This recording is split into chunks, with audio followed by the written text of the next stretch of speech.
Back by popular demand is more about why we moved to Mexico. I didn't answer everybody's questions on the previous podcast, so this time Michelle and I were driving to one of her doctor's appointments, and she interviewed me in the car, and I interviewed her, and here we're going to dive into why we moved to Mexico, the uncensored edition. Enjoy. Welcome, Mr. Craig Ballantyne, to the show. I'm very excited to be here. Gracias. Thank you. So we are actually just in the car right now, and we are heading to a baby checkup appointment. And so we just decided, hey, let's tell everyone everything that we've learned so far, and some of the reasons why we decided to move to Mexico, in case maybe this is something on your radar, or you're just interested and you're just curious why people move to other countries. So I'm going to start, and we'll kind of just go back and forth and add some points as to, what we enjoyed the most about Mexico now that we're here. There was obviously some points that kind of made us want to come to Mexico in the first place, and now there's some things that we've discovered once we're here why we're enjoying it so much. So I will let you, Mr. Ballantyne, start off with maybe one point that, what was it about Mexico that made you want to come here in the first place? Yeah, the number one thing is freedom for our family. So we didn't feel free back in Canada, and we wanted to go and be free not only for ourselves, Michelle and I, but also for our baby that's on the way. And we had a friend that had his baby and down here in Cancun, and they thought the experience was wonderful. So we decided to come down here and do that when there was becoming less freedom for us in Canada. So that's the number one reason we seriously explored Mexico. We debated a few other places, especially places in America, and staying in Canada. But at the end of the day, we decided the future is what we had to focus on. Yeah, and I think that's a really good point too. We wanted to provide opportunities for our family, thinking about us, and then thinking about the lifestyle that we want for our kids. And as you know, or, depending on where you live in the world, things can change really quick. Things can change really quick anyways, right? So to have other options, to have other opportunities available to you, like living in another country. And just to add on to what Craig said as well, when you have your baby here, your baby automatically gets a Mexican passport, and then the parents will have a permanent residency pretty soon after, right? And then basically, if you wanted to, for Craig and I, we're going to stay for the 2 years, and then you can actually apply for your Mexican passport as well. I believe you stay for like 18 months out of the 2 years, so you can travel back home or wherever you want to go. For 6 months, you can leave the country, but for 18 months, you would need to stay here, and then you apply for your passport. You do a Spanish test. I believe you do a cultural test or something, and then you're able to have a second passport. Let me just add to that. So people are probably wondering, well, what's it like there in terms of restrictions and that sort of stuff. So you don't need a test to come to Mexico. You'll need a test to return to your home country if your home country requires that, or whatever country you're traveling to. Masks are a religion down here. We don't quite understand it. People wear masks when they're solo on the street. You have to wear a mask in almost every inside place, even if you're walking 4 feet, they will go above and beyond to make you put on a mask. And I'm fortunate the gym that I train at doesn't require a mask. They're kind of on my side, but you have to understand that. But there are no passports, so you don't have to scan your phone to get into any place. And we're not aware of anything as of February 2022 of them making that change. And otherwise, aside from the mask stuff, everything it's full capacity for everything, which makes the mask thing pretty funny. And how they, tend to wear masks down here. So those are the things that I thought, I know you're probably wondering, so I just wanted to share those as well. Yeah, so that was our main pull to actually come down here. And then, so let's talk about now what we've enjoyed so far about being here. Because I think when you go on a vacation to Mexico, you know, maybe you're staying at an all-inclusive, or maybe you're just kind of eating and drinking and doing your thing and going to the beach. But living here is a very different experience than obviously having a vacation here. So one of the things that I absolutely love about living here is people come to you. And so this is something that I was blown away with the amount of people that will actually just come to your house and provide services for you. So an example of that is during my pregnancy, I had a physiotherapist who would come to the house a couple times a week and provide treatment for me, you know, stretching and all the things that physiotherapists do. And massage therapists come to the house. Doctors come to the house. Doctors. When I first came here, I thought I had an ear infection, and a doctor came within the same day. And we had a baby class. We had weekly, you know, our teacher would come to our house and provide lessons for us. So almost any service that you can think of, there's somebody that will come to your house and teach you or provide the service for you. So that's always, like, that for me, that's been such a cool option. Well, and one other thing with that in terms of pricing, so the prices of goods in Mexico are probably 2/3 to 3/4 of what you would spend in America. We found for most stuff. I think even gasoline is probably cheaper here in Mexico than it is in Canada. The place where you really get bargains is on people's time. So the doctor, the massage therapist, they're you know, like a quarter to definitely under half the price that you're going to pay in North America and North America being by definition Canada and the United States. So even them coming to your house, you're paying far less than you would pay if you went and had to pay in those other two countries. So the discount is massively on people's time down here in Mexico. And so you can benefit from that and their willingness to travel to you.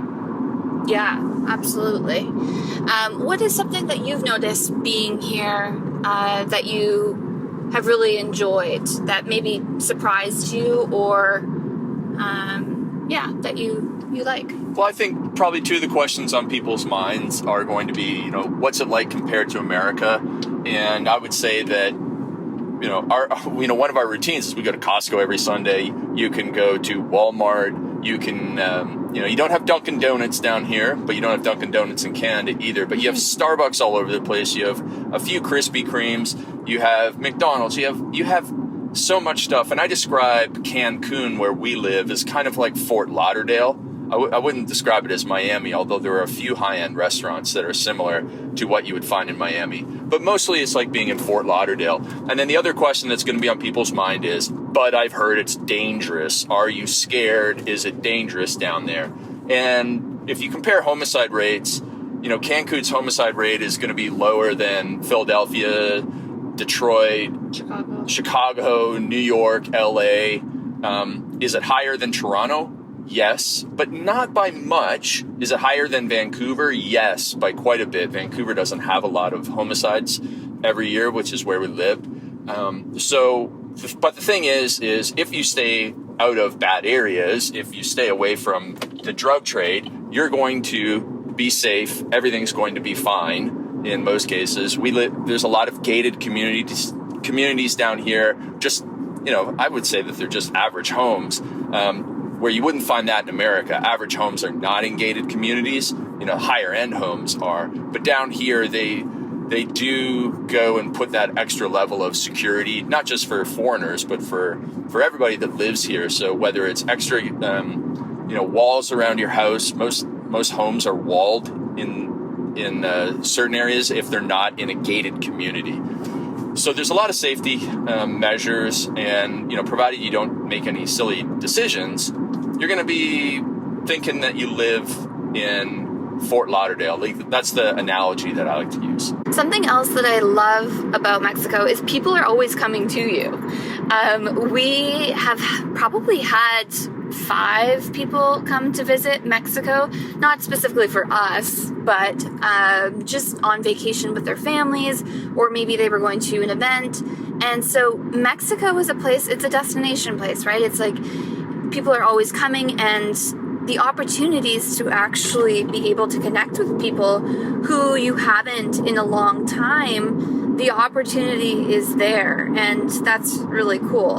I mean, Joe Dispenza had a week-long event in Cancun that brought in so many people, and so not only are your friends coming, but there's, big names that are doing retreats and stuff here as well, which is really cool to have basically in your backyard. Yeah, I would say that we have had more people visit us in Cancun than we did when we lived in Vancouver.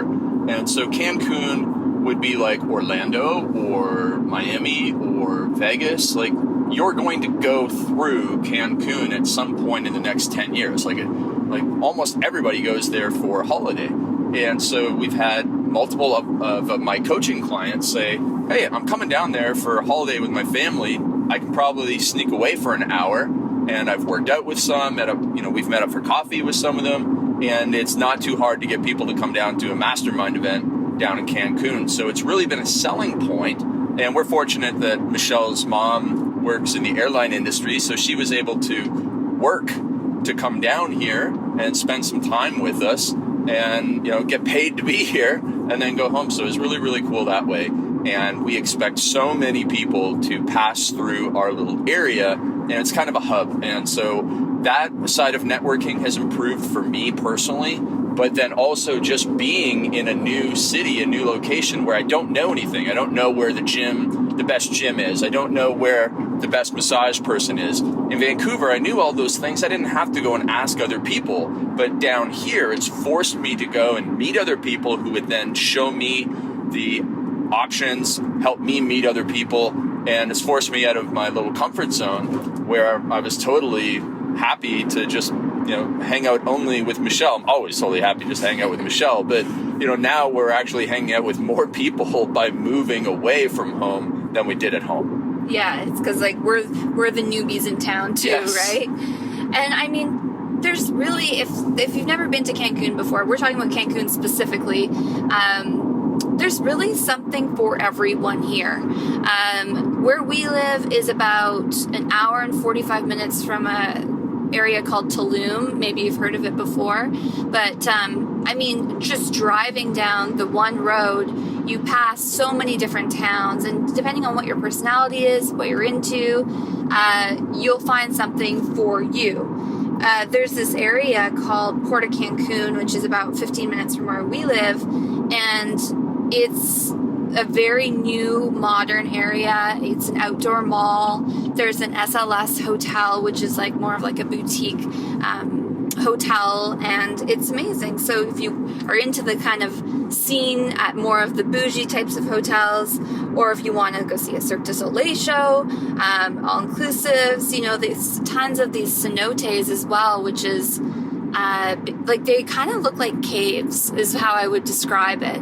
And you go in and you can snorkel, and you can actually go diving. The guy at your gym goes diving in them, doesn't he? He does. Yeah, so if you're an outdoorsy person, or if you just, want to explore the jungle, go to the beach, go to nice restaurants, there's really something for everyone. Hey, there's even a Nickelodeon resort that, if you've got little ones, which I'm sure we'll go to one day, and that they can go and do whatever the Nickelodeon resort does. Yeah, exactly. But what most people don't realize is how close Cancun is to the east coast of North America. And again, North America being Canada and the United States. And so when we lived in Vancouver, it was a 5-6 hour flight from Toronto for my mother to come and visit. Now it's only a 3.5 hour flight for her to come and visit in Cancun. If you live in Miami, we were shocked to find out that my friend Joel Marion, he actually has a private jet. He's a pretty cool dude. And so he was flying into Mexico, and we looked at how far the flight was, and it was like an hour and a bit. Michelle has a friend named Samantha who went to Orlando, and what did she say it was, an hour and a half? Yeah, just over an hour to visit her family. Yeah, so it is remarkably close. We had a coaching client who came from Washington, D.C., 2.5 hour flight, I believe. Coaching client from Montreal, 4-hour flight. And so it is remarkably close. And it took us longer to get here than all of those people because we came from LA and that flight was 5.5 or 6 hours. A lot closer when you go into Cabo. So we're you might be thinking, well, what time zone are you in? I used to think Cancun was central, but it's actually the Eastern time zone. So it is the same as Toronto, Boston, New York, Miami. So it's on the East Coast time zone. Yeah, same. And so when your mom comes to visit, she doesn't even have to adjust to the time. No, she does not, which is easy, compared to going 3 hours back in time. Yeah, exactly.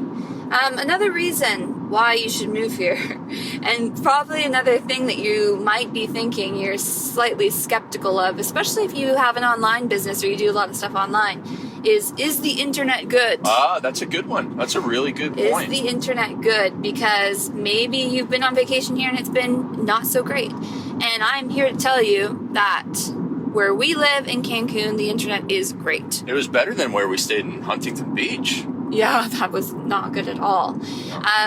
But I think the cool thing is there's options here. It's not just like, this is the internet, this is what you have to deal with. If you want to upgrade, if you're doing video streaming, depends on what you're using it for. So we have the best internet that you can get, and we haven't had a problem with it. No. Now, if you go to places in the jungle, in Tulum, for example, and you're not staying in the town, you're staying near the beach, there's one road that goes in and out, and that road is not great for reception. So if you want to live on the beach in Tulum, having an online business is probably not the best idea, but you can live in the town and take your scooter or your bicycle 15 minutes to the beach, and you'll be able to still run your business. What else? What else do we love about Cancun? Well, I mean, the food, the people. Weather? Yeah, the weather, obviously. Almost too hot, but... And it's winter right now. Yeah, it's winter. The things that we don't love, it's a pretty short list. Like, we haven't found a great dog park. There's a lot of dogs. A lot of people own dogs. There's Petcos, so you can go and get all the dog toys. There's dog daycares, but we just don't feel like we found an area where we can go and let our dog play with other dogs like you could find everywhere in Vancouver and Miami, a couple of our favorite places, in Huntington Beach. So, I mean, that's like a 7 out of 10 compared to the 10 out of 10 back in America. The gyms here are great. The restaurants are wonderful. I don't know. What else? What do I complain about? Not much, really. I'll just add to your list there. Besides the dog situation, I mean, oh my goodness, watching Daisy run and play was the highlight of my day most days. Just watching this pure joy come out of her. So I am still hunting for a dog community here. But the smoking on the patios is something that I'm just not into at all. I mean, I hate cigarette smoke, and so, you can be going out for a coffee or lunch, whatever it may be, and someone can have a cigarette right beside you. It's like this throwback, but I guess it's just like, okay, well, if you know that cigarette smoke, you hate it, just go inside, but it's just making those small adjustments that we don't even think of in Canada or America. Yeah, and I think that one of the smells that I don't like is gasoline exhaust from cars that are old, and there's quite a few of those here. And when I'll be walking the dog, and a car will pass by and be like 30 seconds of smelling that exhaust. But I mean, that's a real not a huge problem in my life. But down here, some of it's actually something that I find charming is that people will be riding around, 3 people on a motorcycle, 14 people in the back of a pickup truck, kids hanging out the windows of cars, like literally just sitting out the windows of cars. So traffic safety is not necessarily great if you're a very conservative person, but it's entertaining to me because I grew up in the 1980s in Canada where nobody wore seatbelts and you could ride in the back of the pickup truck. I kind of appreciate it. It's a throwback for you. Yeah. I'm not saying I'm going to do that with my children, but I'm just saying that I appreciate when I see a pickup truck go by with 20 people in the back of it, because I was once in the back of one like that too. I want to see pictures. Yes. There was no pictures in the 80s. Maybe on those like cameras you had to like develop at the... Yeah, Polaroids. Yeah, Polaroids, that's right. Before my time. Yes, exactly. All right. Well, thank you so much for having this conversation with me on our car ride to Playa del Carmen. Mm-hmm. And let me know what you think about our little chit chat. If any of this stuff surprised you, or if you've got more questions about Mexico, send me a message. Drop it in the comments down below, and I will get back to you. Have a wonderful, wonderful day, and we'll see you in the next episode.